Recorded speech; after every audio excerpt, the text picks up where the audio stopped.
राजस्थान की जलवायु तो पढ़ेंगे आज। क्लाइमेट ऑफ राजस्थान की बात करते हैं। तो राजस्थान के क्लाइमेट या क्लाइमेट जोन आपको पता होना चाहिए कि जोन किस प्रकार बनते हैं। तो अगर हम बात करें कि राजस्थान किस हेमिस्फेयर के अंतर्गत आता है, तो हेमिस्फेयर के बिहार पे हम तय कर सकते हैं कि राजस्थान जो है वो किस जोन के अंतर्गत आएगा। तो अगर हम अर्थ को देखें तो अर्थ का जो स्ट्रक्चर है, उस अर्थ के स्ट्रक्चर में आप पाएंगे कि इस प्रकार से अगर मैं कहूँ कि उसमें नॉर्दर्न हेमिस्फीयर और सदर्न हेमिस्फीयर या ईस्ट एंड वेस्ट हेमिस्फीयर अगर मैं इस प्रकार से बना दूं, यहाँ पर मैंने बनाया है कि ये वैसे देखें तो ये हमारा उत्तरी गोलार्ध है और ये हमारा दक्षिणी गोलार्ध है, northern hemisphere and southern hemisphere है। अगर इस यहाँ पे देखें, ठीक है, ऊपर और नीचे। लेकिन अगर मैं इसको यहाँ से देखूं, यह यहाँ से अगर यहाँ से इसको आधा गोले का हिस्सा अगर देखो, मेरे कहने का तात्पर्य यह है कि अगर मैं ये गोला लूं या मैं गोले का ये हिस्सा लूं, इधर वाला हिस्सा लूं, तो ये मेरा कहलाएगा पश्चिमी गोलार्ध, वेस्टर्न हेमिस्फीयर, और ये कहलाएगा मेरा पूर्वी गोलार्ध। राजस्थान जो है वह राजस्थान की जो स्थिति है, उस स्थिति को देखें तो राजस्थान की जो स्थिति है कुछ इस प्रकार से है। जैसे कि अगर हम भारत की बात करें तो भारत की जो स्थिति है यहाँ पर है, ठीक है, यहाँ पर भारत की स्थिति है और भारत की स्थिति में यहाँ पर है हमारा राजस्थान। तो इस प्रकार से देखें तो राजस्थान जो आ रहा है, राजस्थान कौन से हेमिस्फीयर के अंतर्गत आता है, तो हम कहेंगे कि राजस्थान जो है वह वैसे तो उत्तरी है, तो उत्तरी एवं पूर्वी गोलार्ध में, नदन या हम कह सकते हैं नॉर्थ ईस्ट हेमिस्फीयर के अंतर्गत आता है। फिर इसे काउंट करने के लिए कुछ हम लाइंस को भी इंडिकेट करते हैं। लाइंस का अर्थ यहाँ पर मैं कह रहा हूँ कि यहाँ से एक लाइन पास होती है जिसे हम ट्रॉपिक ऑफ कैप्रिकॉन कर्क कैंसर कहते हैं, ट्रॉपिक ऑफ कैंसर, और यहाँ पर ट्रॉपिक ऑफ कैप्रिकॉन है। तो कर्क रेखा यहाँ से गुजरती है, तो कर्क रेखा राजस्थान के ठीक नीचे से गुजरती है। कर्क और मकर रेखा का बीच का जो भाग होता है उसे हम ट्रॉपिक्स कहते हैं, ट्रॉपिक्स, या फिर उसे हम कहते हैं उष्ण कटिबंधीय क्षेत्र। तो इस हिसाब से अगर देखें तो राजस्थान का जो अधिकांश जो भाग है वह तो कर्क रेखा के ऊपर है। तो कर्क रेखा के ऊपर है तो राजस्थान की जलवायु किस प्रकार की होगी, तो हम कहेंगे कि राजस्थान की जो जलवायु है वह उपोष्ण या शीतोष्ण प्रकार की है। यानी कहने का अर्थ यह है कि राजस्थान की जो जलवायु है वह टेम्परेट टाइप की है। तो इसे हम राजस्थान की जलवायु के संदर्भ में देखेंगे। तो यहाँ तक समझाने के बाद मैं पहली स्लाइड स्टार्ट कर लेता हूँ। काफी बड़ा टॉपिक है तो थोड़ी सी स्लाइड में फास्ट चलाऊंगा।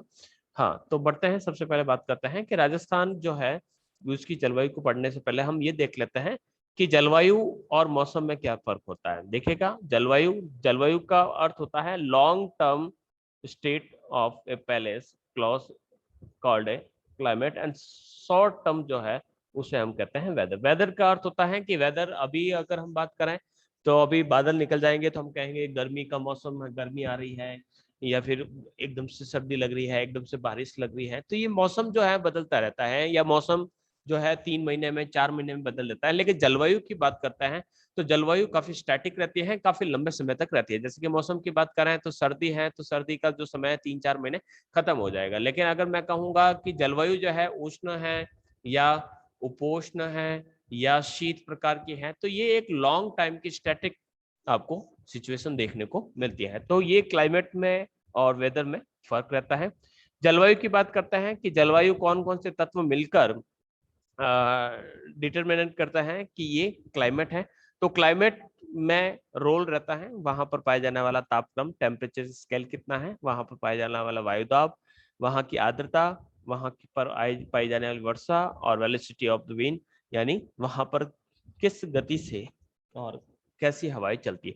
तो ये कुछ कंपोनेंट्स है वो तय करते हैं किसी स्थान की जलवायु को। तो जलवायु के आधार पर यानी वहां का एक निश्चित तापक्रम होगा, निश्चित वायुदाब होगा, आर्द्रता का हर जो परसेंटेज है वो एक स्टैटिक वैल्यू दिखाएगा, इसी प्रकार से रेनफॉल जो है वो अभी आपको इस प्रकार से एनुअल जो रेनफॉल है वो आपको इस प्रकार से विशेष तौर पर देखने को मिलेगा। तो इस प्रकार से एक जलवायु का निर्धारण कर सकते हैं। अब राजस्थान की जलवायु को प्रभावित करने वाले कारक कौन कौन से हैं कि भाई राजस्थान की जलवायु है तो वह हॉट है या ह्यूमिड है या ड्राई है या सेमी ड्राई है। तो इसके पीछे क्या कारण है? तो सबसे पहले है उसकी लैटिट्यूडनल जो लोकेशन है वह किस प्रकार की। तो भारत जो है पूरा का पूरा नदर हेमिस्फीयर में है, तो राजस्थान जो है वह भी किस में आएगा? नदर हेमिस्फीयर में आएगा। तो राजस्थान जो है वह उपोष्ण कटिबंध में आता है, उपोष्ण कटिबंध में आता है। यही मैंने डिस्कस किया था कि अधिकांश जो भाग है वो कर्क रेखा से ऊपर है, तो कर्क रेखा के ऊपर होने के कारण उपोष्ण कटिबंध में आता है। लेकिन राजस्थान की जो जलवायु है वो किस प्रकार की? उष्ण है, यानी हॉट है, हॉट एंड वहां पर ह्यूमिड या मानसूनी टाइप की जलवायु के रूप में इसे जाना जाता है। फिर हम बात करते हैं कि राजस्थान से समुद्र काफी दूर है। समुद्र की बात करें तो समुद्र एक तरफ तो है कच्छ की खाड़ी, कच्छ जो गुजरात का तट है तो 225 किलोमीटर दूर है। अरब सागर से बात करें तो लगभग 400 किलोमीटर फार है। तो इस प्रकार से समुद्र काफी दूर है। तो समुद्र काफी दूर होने के कारण समुद्र का क्या प्रभाव रहता है? क्योंकि समुद्र से इवेपोरेशन होता है, यानी वाष्प बनती है, बादल बनते हैं और बारिश होती है। तो बारिश की संभावना यहाँ पर बहुत कम रहती है। तो यही कारण है कि काफी ज्यादा दूरी होने के कारण समुद्र का जो प्रभाव है यहाँ पर देखने को नहीं मिलता है। इक्वेटर से डिस्टेंस की बात करें तो इक्वेटर की अगर डिस्टेंस की बात करें तो यहाँ पर आप पाएंगे कि लगभग 2595 किलोमीटर तक की दूरी जो है वह हमें राजस्थान की भूमध्य रेखा से देखने को मिलती है। तो इस प्रकार से अगर बात करें तो राजस्थान जैसे कि 23 डिग्री और 3 मिनट का जो है ये राजस्थान की बाउंड्री स्टार्ट होती है। राजस्थान की बाउंड्री यहाँ से स्टार्ट होती है और उसको 111.4 किलोमीटर से अगर हम मल्टीप्लाई करें तो आप पाएंगे कि लगभग ये किलोमीटर आता है। यानी अगर हम बात करें तो मैं कह रहा हूँ कि 0 डिग्री है, अब 0 डिग्री से आएगा 1 2 3 4 करते हुए हम 23 डिग्री 23 डिग्री और 3 मिनट तक पहुंचेंगे तो राजस्थान की लास्ट बाउंड्री आएगी। राजस्थान की जो बांसवाड़ा वाली जो बाउंड्री है वो यहाँ से आएगी और उसके बाद आप देखेंगे तो यहाँ पर कर्क रेखा, अब कर्क रेखा यहाँ से गुजरती है तो कितना है? 23 डिग्री और 30 मिनट, ये नॉर्थ का हिस्सा है। तो यहाँ से स्टार्ट होता है तो कर्क रेखा से यहाँ तक की जो दूरी है वो कितनी है? लगभग 2595 किलोमीटर दूर है। तो ये दूरी काफी अधिक होने के कारण यहाँ पर इसका क्या रोल रहता है कि भूमध्य रेखा से ज्यादा दूरी होने के कारण एक तो यहाँ पर दो फर्क आएंगे। एक तो यहाँ पर जो वार्मनेस है, यानी वार्म जो कंडीशंस है वो कम रहेगी। दूसरा यहाँ पर ह्यूमिडिटी जो है उसका भी प्रभाव रहेगा, यानी रेनफॉल की सिचुएशन जो है वो आपको कम देखने को मिलेगी। नेक्स्ट है जो स्थान की जो समुद्र तल से ऊंचाई, यानी उस पर जो एल्टीट्यूड है, एल्टीट्यूड की बात करें तो जैसे जैसे हम ऊंचाई की तरफ जाते हैं तो टेम्परेचर 1 डिग्री सेंटीग्रेड यानी नॉर्मल लैप्स रेट की बात करें तो वो लगभग 165 मीटर की हाइट पर टेम्परेचर 1 डिग्री सेंटीग्रेड टेम्परेचर कम होता है, या फिर इसको ये इस प्रकार से कहा जा सकता है कि 1 किलोमीटर की हाइट पर 6.5 डिग्री सेंटीग्रेड टेम्परेचर जो होता है कम रहता है। तो यही कारण है कि राजस्थान में माउंट आबू है वो काफी ठंडा है और बाकी के जितने भी जो रीजन है वो माउंट आबू और वहां के टेम्परेचर में लगभग आपको 11 डिग्री सेंटीग्रेड का टेम्परेचर का फर्क देखने को मिलेगा। तो अभी अगर हम बात करें तो अभी अगर टेम्परेचर की बात करें तो मोस्टली आपके एरिया में की अगर हम बात करें तो 30 डिग्री सेंटीग्रेड अगर आपको टेम्परेचर देखने को मिलेगा। अभी यहाँ का 30 डिग्री सेंटीग्रेड है, लेकिन अगर माउंट आबू आप पहुंच जाएंगे तो वहां पर आपको टेम्परेचर अभी एट ए टाइम जो मिलेगा 90 डिग्री सेंटीग्रेड देखने को मिलेगा। तो ये कम है क्योंकि अल्टीट्यूड पर है, अल्टीट्यूड की तरफ जाते हैं, ऊंचाई की तरफ जाते हैं तो टेम्परेचर कम होता है। तो पहले 30 था, फिर हम 1 किलोमीटर, अब माउंट आबू की बात करें तो माउंट आबू कितना दूर है? तो अभी हम बात करते हैं कि यहाँ पर है, हम यहाँ पर खड़े हैं और यहाँ पर है 30 डिग्री सेंटीग्रेड और माउंट आबू जो है वो लगभग 1.5 या इससे ऊपर भी किलोमीटर ऊंचा लिया जा सकता है। तो बेसिक सा है कि 1 किलोमीटर पर फर्क आता है 6.5 डिग्री का और रफली इसको 2 किलोमीटर मान लेते हैं तो 13 डिग्री सेंटीग्रेड का आपको फर्क देखने को मिलेगा क्योंकि ये काफी हाइट पर। तो ये कुछ फैक्टर्स होते हैं जो राजस्थान की क्लाइमेट को प्रभावित करते हैं। फिर उसकी भौगोलिक प्रकृति की बात करते हैं तो सबसे पहले हम अरावली की बात करते हैं। तो राजस्थान के अंतर्गत दक्षिण पश्चिम से उत्तर पूर्व की तरफ, यानी राजस्थान का जो मैप है उस राजस्थान के मैप में देखेंगे तो अरावली कुछ इस प्रकार से, यानी नॉर्थ ईस्ट से साउथ वेस्ट की तरफ जो अरावली है वह अरावली इस प्रकार से फैली हुई है। तो इस प्रकार की स्थिति होने के कारण जो विंड्स आती हैं, जो सदर्न जो मानसून की जो विंड आती है इसके पैरेलल चली जाती है और रेनफॉल यहाँ पर हो नहीं पाता है।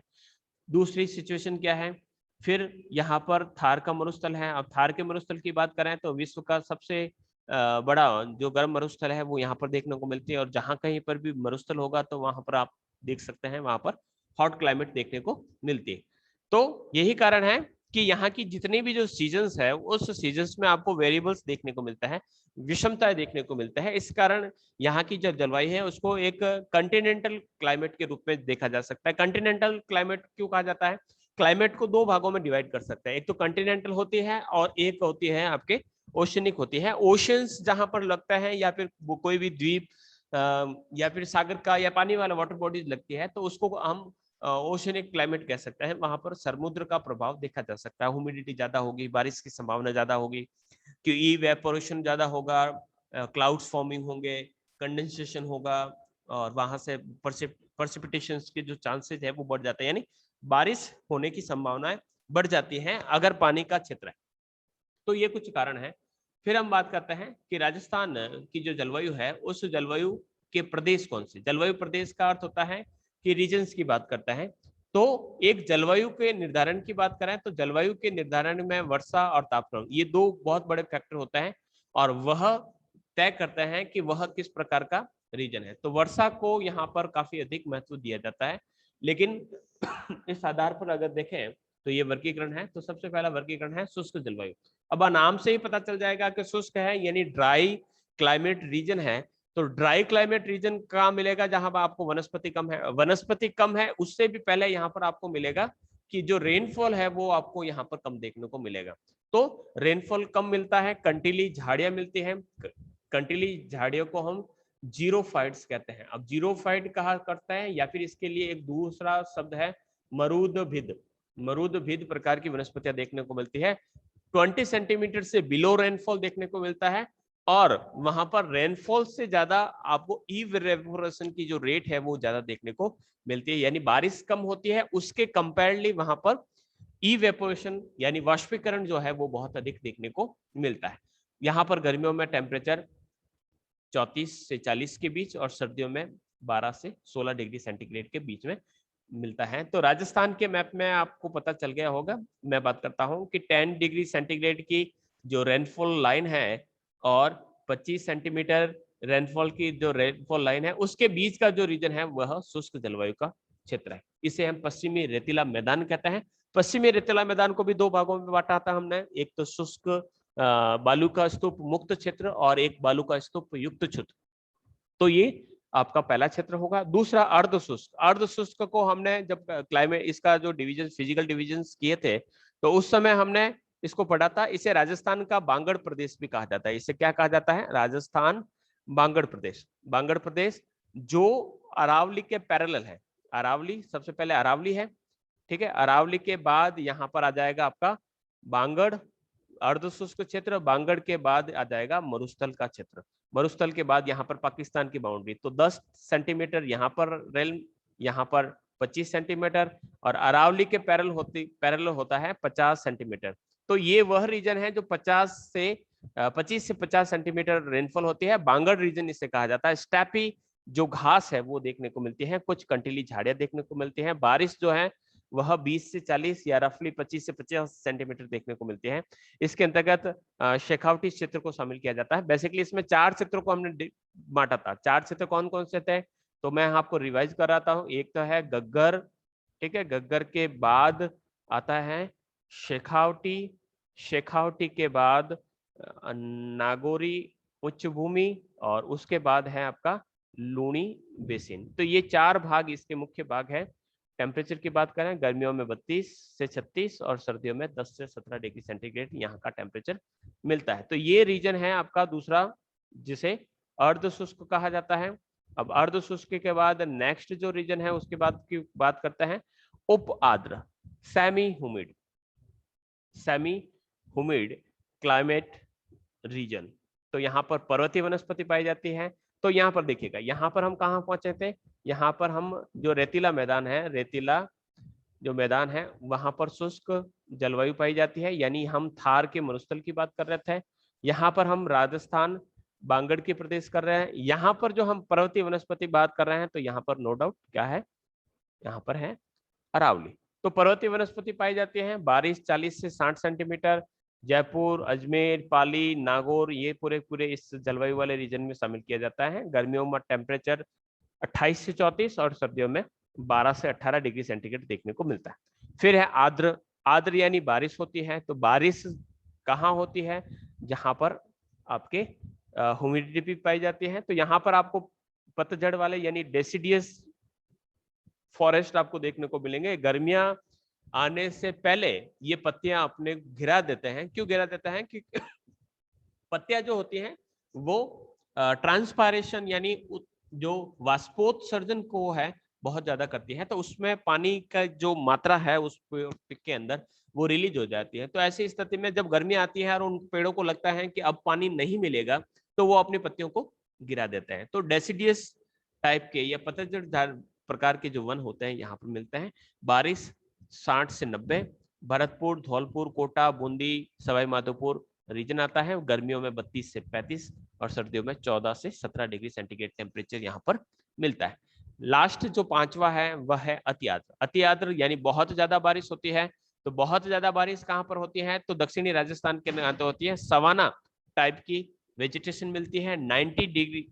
90 सेंटीमीटर से भी ज्यादा अधिक आपको यहाँ पर रेनफॉल देखने को मिलता है। दक्षिणी राजस्थान जिसे हम हाड़ौती कहते हैं, तो हाड़ौती रीजन के अंतर्गत इस प्रकार की जलवायु पाई जाती है। आम, शीशम, सागवान, बांस, सहतूत इस प्रकार की जो हरी भरी रहने वाली जो वनस्पतियां हैं वो यहाँ पर देखने को मिलती है। तो ये 5 रीजन है वहां पर। यह आर्द्र और अति आर्द्र को देखिएगा, यहाँ पर इस आर्द्र को मैं मान लेता हूँ ये हमारा माउंट आबू के आसपास का क्षेत्र या उसके ऊपर का ये कोटा बूंदी झालावाड़ है उसको रखा जाता है। अति आर्द्र के अंतर्गत आपका झालावाड़ जो रीजन है उसको शामिल किया जा सकता है। अति आर्द्र क्षेत्र की बात करें या स्थान की बात करें तो माउंट आबू को भी इसके अंदर शामिल किया जा सकता है। काफी ज्यादा बारिश होती है, लेकिन बारिश सारी की सारी सीजनल होती है। ऋतुओं की बात करते हैं, कौन कौन सी ऋतुएं पाई जाती हैं, एकदम से आसान तरीकों में इसे समझ सकते हैं।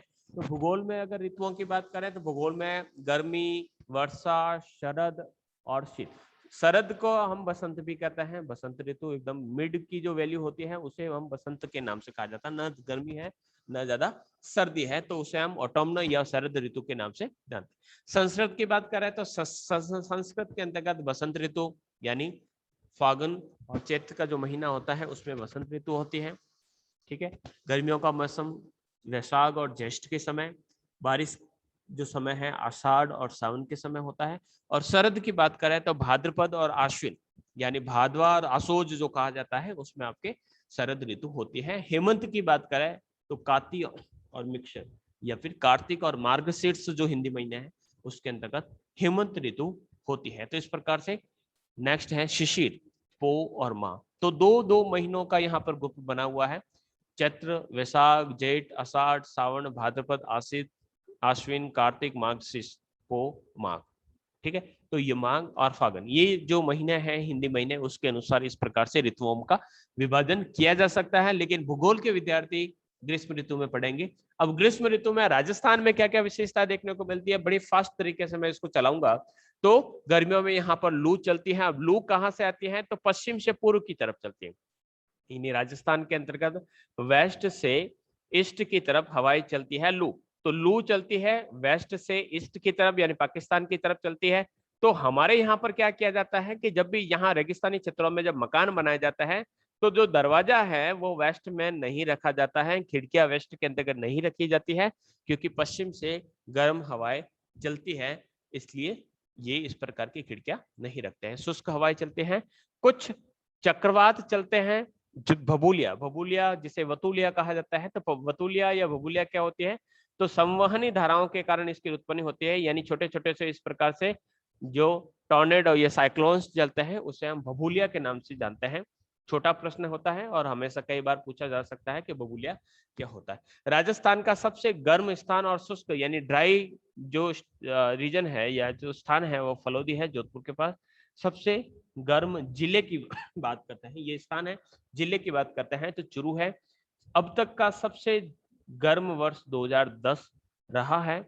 दैनिक तापांतर और वार्षिक तापांतर की बात करें तो सर्वाधिक आपको जैसलमेर में देखने को मिलता है, यानी टेम्परेचर वेरिएशन डे का टेम्परेचर वेरिएशन तथा एनम जो टेम्परेचर वेरिएशन है उसको इस प्रकार से समझा जा सकता है कि जैसे कि दिन का समझ लेते हैं तो दिन का अधिकतम तापमान कितना है, हाईएस्ट जो मैक्सिमम टेम्परेचर था मान लीजिए 50 डिग्री सेंटीग्रेड था, और जो रात का जो न्यूनतम जो या जो टेम्परेचर था वो 10 डिग्री सेंटीग्रेड था। तो इसका दोनों का वेरिएशन कितना आया, 40 डिग्री। तो 40 डिग्री क्या कहलाएगा, दैनिक तापांतर कहलाएगा, क्योंकि हमने दिन के हिसाब से। अब वार्षिक तापांतर की बात करते हैं तो जनवरी, फरवरी, मार्च या दिसंबर तक के 12 महीनों के अंतर्गत अधिकतम तापमान और सबसे न्यूनतम तापमान का जो वेरिएशन है वो सबसे ज्यादा कहां पर, जैसलमेर के अंतर्गत देखने को मिलता है।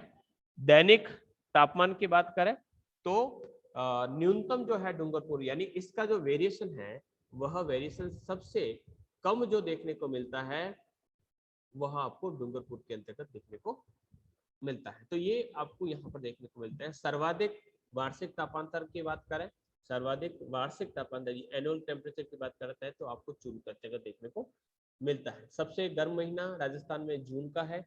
जून को सूर्य जो बांसवाड़ा जिले में लंबवत चमकता है, यानी वर्टिकल वहां पर चमकता है। उसका कारण क्या है कि वहां पर कर्क रेखा है, और कर्क रेखा पर 21 जून को सूर्य जो होता है वो लंबवत होता है। ठीक है। गर्मियों की ऋतु की बात करें तो गर्मियां राजस्थान में मार्च से स्टार्ट होती है, जून तक चलती है। थार का मरुस्थल जो है भारत के सबसे अधिक गर्म प्रदेशों के अंतर्गत देखने को मिलता है, क्योंकि यहाँ पर टेम्परेचर का जो वेरिएशन है, परिसन, वो बहुत अधिक देखने को मिलता है। राजस्थान का जो पश्चिमी भाग है वो निम्न वायुदाब का केंद्र होता है। निम्न वायुदाब केंद्र को थोड़ा सा मैं फ्लैशबैक में ले जाता है। इसे ITCZ भी कहा जाता है, intra tropical convergent zone. Basically ये क्या होता है, ये एक लो प्रेशर का बेल्ट होता है, लो प्रेशर का बेल्ट होता है, और प्रेशर को डायरेक्ट किससे जोड़ा जाता है, वह जोड़ा जाता है टेम्परेचर से। यानी टेम्परेचर और प्रेशर जो है वह एक दूसरे में विपरीत संबंध होता है। यानी टेम्परेचर अगर इंक्रीज होगा तो प्रेशर क्या होगा, डाउन होगा, और अगर टेम्परेचर माइनस होता है तो प्रेशर प्लस होता है। तो अभी क्या बन रहा है, लो प्रेशर, और लो प्रेशर जहां पर भी बनेगा वहां पर हाई प्रेशर से हवाएं चलेगी। तो तेज अगर गर्मी, आज का दिन ही मान लीजिए, आज के दिन में अगर तेज गर्मी पड़ती है तो हमारे क्षेत्र में क्या बन गया, लो प्रेशर बन गया। तो लो प्रेशर को फिल करने के लिए जहां कहीं पर भी हाई प्रेशर होगा उस हाई प्रेशर से हवाएं चलेगी और इस हाई लो प्रेशर वाले जगहों को भरेगी। तो ऐसी स्थिति में यहाँ पर बादल आएंगे और यहाँ पर बारिश की जो संभावना है वो बढ़ जाती है। तो गर्मियों की ये विशेषता या जो रोल रहता है हमारे लिए काफी ज्यादा रहता है।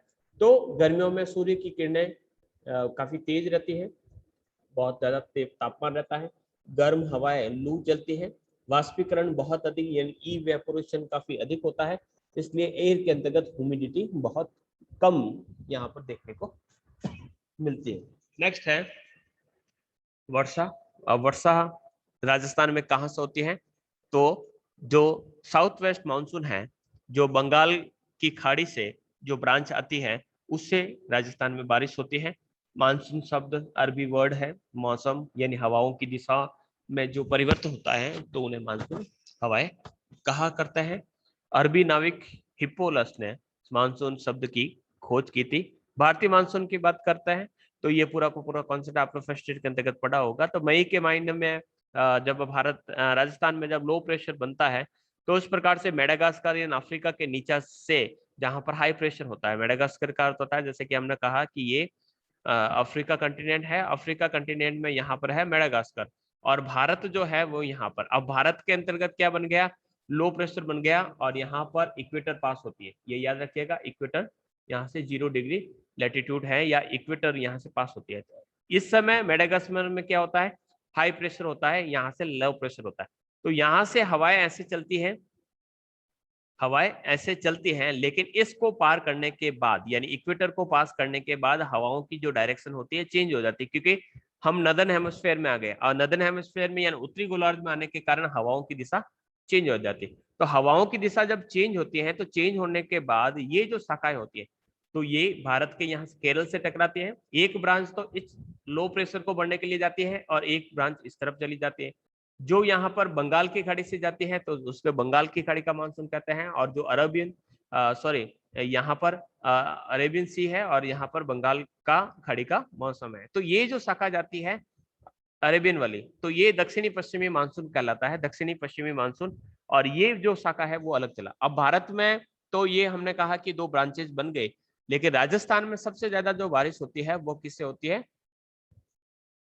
दक्षिण पश्चिमी मानसून की बंगाल की शाखा से होता है। तो ये कॉन्सेप्ट मैं आपको वापस डिटेल में कभी पढ़ाऊंगा। तो ये जो शाखा है यानी यहाँ से एक ब्रांच वापस इस प्रकार से घूमकर आती है, उससे है तो दक्षिण पश्चिम मानसून है, लेकिन ये जो शाखा जा रही है ये वाली, ये तो पैरेलल चली जाती है, यानी यहाँ पर है अरावली और अरावली के पैरेलल ये चली जाती है, तो राजस्थान में यहाँ पर बारिश नहीं हो पाती।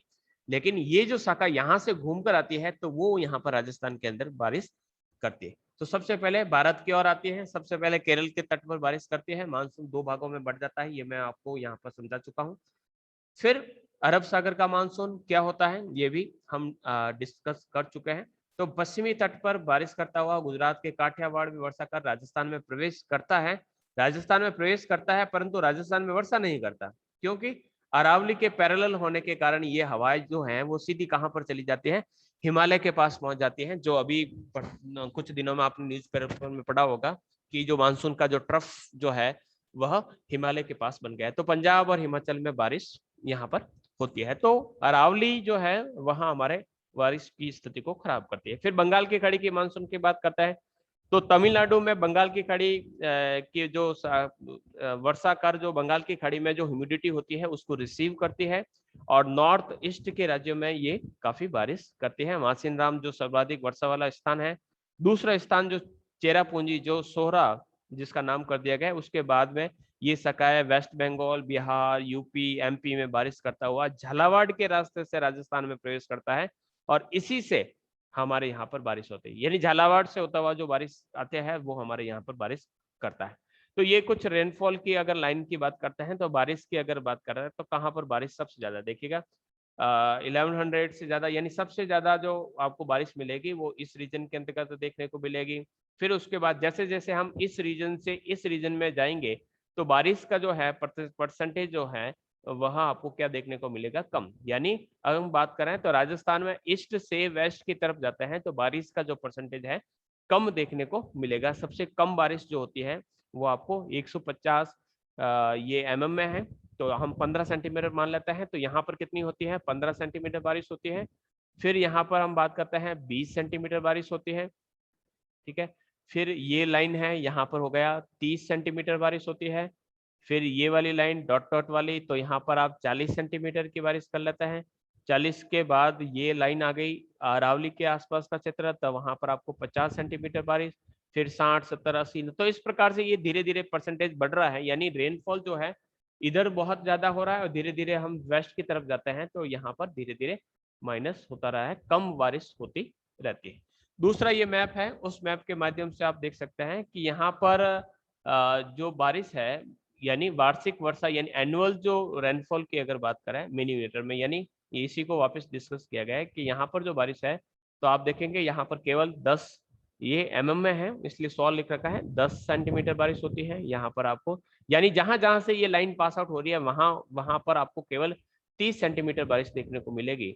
यहाँ पर देखिएगा ये लिख रखा है 1600, ठीक है। तो ये जो क्षेत्र है ये माउंट आबू वाला क्षेत्र है। माउंट आबू वाला क्षेत्र है तो वहां पर कितना हो रहा है?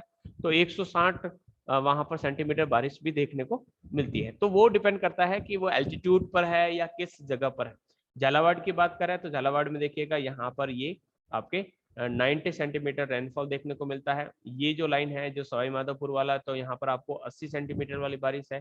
तो इस मैप के माध्यम से आप रेनफॉल की जो स्थिति है राजस्थान के अंतर्गत देख सकते हैं। नेक्स्ट बताते हैं सर्वाधिक वर्षा वाला जो स्थान है, यानी सर्वाधिक वर्षा वाला जो स्थान है या जो जिला है, जिले की बात करते हैं तो वह झालावाड़ है। झालावाड़ में लगभग 40 दिन तक बारिश होती है।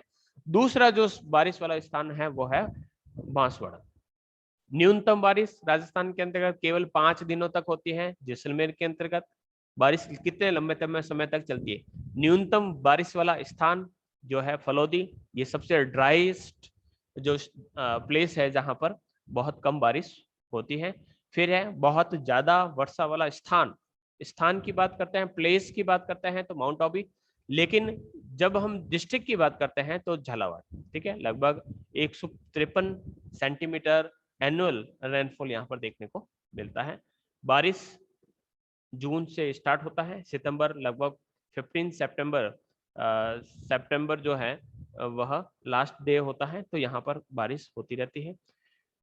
फिर है 50 सेंटीमीटर की जो समरेखा है वो राजस्थान को दो भागों में बांटती है। 50 सेंटीमीटर वाली रेखा किस प्रकार से है, जो हम राजस्थान का इस प्रकार से अगर मैप बनाए तो आप देखेंगे अरावली है, अरावली के पैरेलल यहाँ पर अब मैंने लिखा था कि यहाँ पर 50 सेंटीमीटर की रेनफॉल है, फिर 25 सेंटीमीटर है, फिर 10 सेंटीमीटर। 25 वाली जो लाइन है वह उसको ड्राई और ये है आपका बांगर, ये दो भागों में डिवाइड करती है। अगर कहा जाता है कि रेतीला मैदान को दो भागों में डिवाइड करने वाली लाइन कौन सी है, तो 25 सेंटीमीटर की रेनफॉल लाइन है। लेकिन राजस्थान को दो भागों में डिवाइड करने वाली कौन सी है, वो है 50 सेंटीमीटर वाली लाइन, यानी अरावली, और अरावली के इस तरफ का जो रीजन है अरावली हो गया, ईस्टर्न प्लेन हो गया, और आपका जो हाड़ौती रीजन है वह इसके अंदर शामिल होगा, और इस 50 के अंतर्गत आपका पश्चिमी जो, तो इसके रेखा के दक्षिणी और पूर्व में वर्षा अधिक होती है। इस रेखा के दक्षिण में यानी यहाँ पर क्या है, माउंट आबू है, और पूर्व में यानी यहाँ पर पूर्व में बारिश अधिक होती है, जिसको हम डिस्कस कर चुके हैं। 25 सेंटीमीटर वाली जो वर्षा रेखा है तो पश्चिमी राजस्थान को ये दो भागों में डिवाइड करते हैं। ये भी मैं यहाँ पर बता चुका हूँ कि किस प्रकार से राजस्थान बांगड़ और जो थार के हैं उसको डिवाइड किया जा सकता है, यानी जो शुष्क प्रदेश है, ड्राई जो क्षेत्र है, उसके बीच में यहाँ पर क्या है 25 सेंटीमीटर, अर्ध शुष्क खत्म होगा तो वहां पर आ जाएगा 25 सेंटीमीटर, और यहाँ पर आ जाएगा अरावली। ठीक है, और यहाँ पर जो है वो 10, तो 10 से 25 सेंटीमीटर वाली वर्षा शुष्क प्रदेश जो आपका थार का डेजर्ट है, और जो बांगड़ है, राजस्थान बांगड़ जिसे कहा जाता है, वहां पर 25 से 50 सेंटीमीटर बारिश देखने को मिलती है।